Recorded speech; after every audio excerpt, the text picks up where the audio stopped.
to get, that information out there. Maybe it's not to the extent that we want it, but on the social media, there are activists like you and myself and others around the country and around the world that are able to share information that wasn't able to be shared before. Okay. So now there's an enlightening that's really going on by the citizenry. And I think that what's happening is people are waking up, they understand the unfairness. It's not only happening to black people today, it's happening to all people. In fact, I think we're all waking up to the fact that we are now all minorities, and what we need is a new system of equality where we can all start, rolling up our sleeves together and working on the issues that we all care about.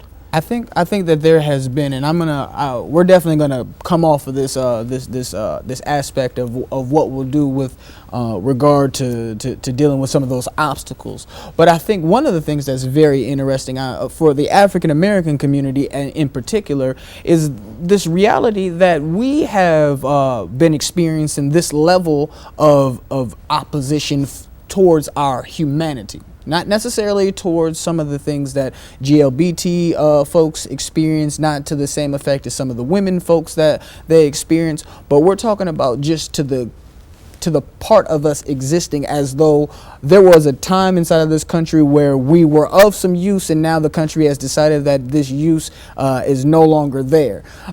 So for us, and with regard to this equality for everybody, that everybody of all different races and shades and colors has begun to talk about, is one of those strange things. Like we hear about things like classism, right? But for us, we have the second sense of the entire experience. Like, but where were you when we were fighting for our rights? And now that it is starting to affect your community, now you say, hey, African Americans, yeah, I know you guys are fighters. Why don't you guys come and join our plight? So I guess my question to you, with you being here on the Anchor Evening Gallery, which is of course an African American journal, is can you kind of make real or share with us in candor why you think that the African American population would want to team up and join forces with you guys, if we have any sense of the history of how these movements have looked? Because guys like you used to beat up on guys like me, right? And then when the system started to grow in size and magnitude, it became a situation where an average white guy couldn't beat the system either, and the system wasn't really affording them very many benefits. So how do you come across the table and begin to try to kind of create that relationship? Because again, there's this history that says, you didn't want to be my friend until it was opportune. Not necessarily saying that that's you, but that seems to be the story of history. You understand what I'm saying, right, to you? Okay. Right. Well, I think we're stuck in this system that prevents equality.